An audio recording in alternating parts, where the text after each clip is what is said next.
9 mistakes pros make Disney Cruise Line. The number 1 mistake pros make is too much planning and too much scheduling. It's an easy thing to fall into because you think you know Disney so well. Disneyland, Disney World, Disney Cruise, they're all their own little things, and when you feel like you're an expert in them, the tendency can be to pack the schedule a little too tight. You're on vacation to enjoy and have fun, and when you have too much fun scheduled, that's actually not enjoyable. I've done that many times with Disney World, Disneyland, and Disney Cruise, where I just had too much on my schedule, and it didn't leave any room to just enjoy what was going on, which actually leads us right into number 2. You can miss out on the magic. It's kind of an attitude, I've been there, I've done that, I know what to expect, and that takes the magic out of it. The magic is just being there and getting absorbed in it. The sound, the smells, the sights, and if you just have in your head already, oh, I've already done that, you're gonna miss all that magic. Number 3, ask crew members for their opinions and recommendations. Especially with Disney Cruise Line, it can be very easy to fall into the type of thinking that says, I already know that, I've already done it, I've researched it all, I've heard everybody's opinions, I know what I'm gonna think, and I don't want it, or I do. But with all of that knowledge and opinion, it doesn't leave room for the crew members or surprise. And the crew members know the best items. Our first cruises, I knew what I wanted to eat, I ordered that, and it was good. But the last cruise we did, we took the crew members' opinions on everything practically, except steak. I love my steak, I gotta have the steak. And they did suggest that sometimes. But there was in particular a chicken dish at main dining that was phenomenal, and a dessert at main dining that I never would have tried because of the name, and it was so good. So make sure you ask your crew members' opinions. If you don't like it, no problem. Number 4, most Disney pros can have a tendency to help everyone else. When you're doing that, sometimes you're not helping yourself. It's easy to become so focused with helping family members and friends to have the best experience they can have. As Disney pros, there's so much knowledge that is there to share. You can be too scheduled, you can miss the magic. And you can do that for yourself too. You get so involved helping other people, you forget to help yourself with your trip. Planning a Disney trip is a lot of fun. And honestly, letting people figure that out for themselves a little bit is also a nice thing to do. Number 5 are placeholders. A placeholder is a $250 deposit that you can make while you're on the ship for your next cruise. If you're on the ship and you know you want to do another Disney cruise in the next 2 years, but you don't know which itinerary you want yet, you just make a $250 deposit. It'll get you the placeholder. When you know the exact cruise you want to take, they will credit that placeholder to your reservation for the new trip. You just need to make sure you use it or cancel it within the scheduled timings. Typically, you could cancel cruises up to 90 or 120 days in advance. That's a little closer to sail date now because of Corona, and they typically have a 2-year turnaround time. So you have to use the placeholder and take the cruise within 2 years of purchase. But you can just get the money back if you decide not to go. So it's kind of a no-brainer. You also will get 10% off that cruise when you book it with the placeholder. Number 6, schedule excursions with Disney. A lot of pros know that you can go to port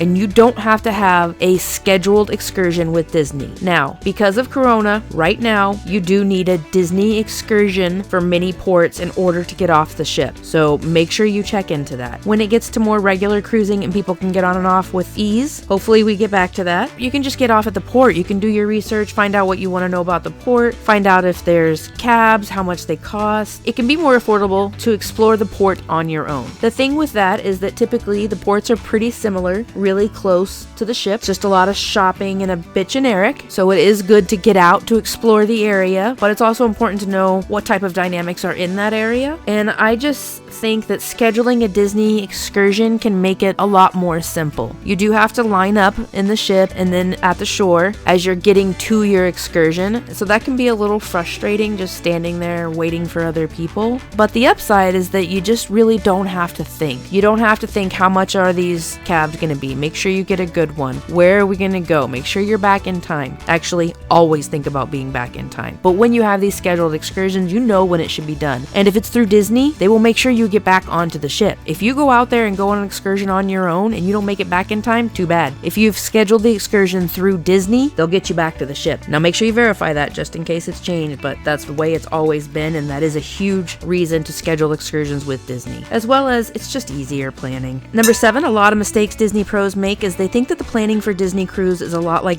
Walt Disney World. With Walt Disney World, you've got to schedule things 180 days in advance, in particular restaurant reservations. If you do not, not, it's very likely that you won't get that restaurant unless you know the little tweaks and tips on how to do it, which I do. So if you want those, let me know in the comments below. But Disney cruising, you usually book your excursions and activities, etc. 90 days. Actually, it's a variance of 75 to 120 days prior to cruise, depending on your Castaway Key level. Since COVID, it's typically about 30 days before cruise that the activities are available to book. So the timing and the difficulty with cruise line is so different than Walt Disney World. Walt Disney World has so many details, and it's good to know them, but you just don't have that many for Disney Cruise. And so it can get easy to forget to do them, overlook it because it doesn't seem as important. And also, it can be easy to stress out about it. It's just not as difficult and as heavy as Walt Disney World planning is. Number 8, Disney pros tend to do it all themselves. When you book your cruise with Disney Cruise Line, you get to talk to them about anything you want. You can call them and make requests. You can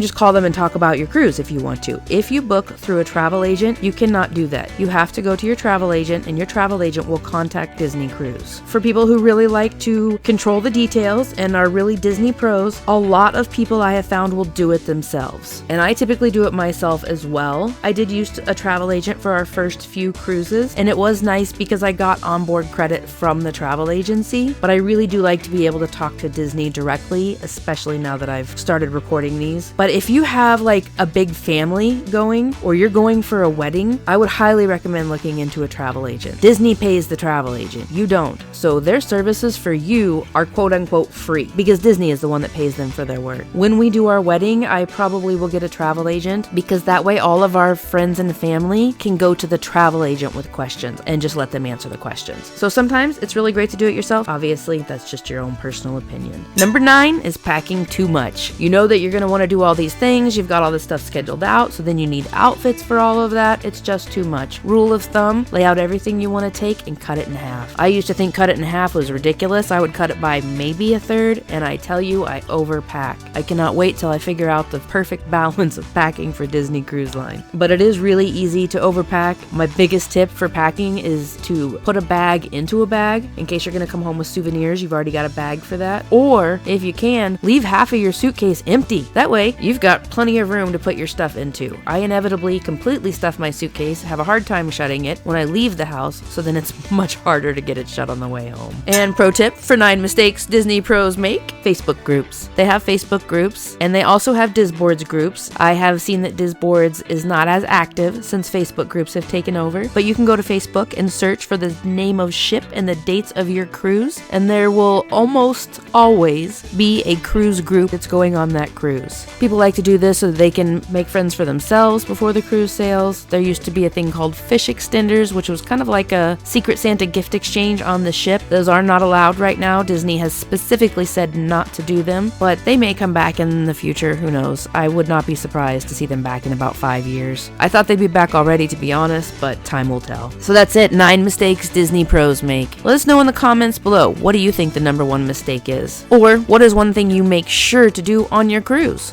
If you haven't yet, go check out our last video. It talks how you can spend $400 on a sea day or absolutely nothing. You can actually do a whole cruise and not spend any extra money. So if you haven't seen it yet, go check that out. As always, thanks for joining us. Please subscribe. You can ring that little bell. It'll let you know when we have any new information. And we'll see you real soon with some more DisNEEDS.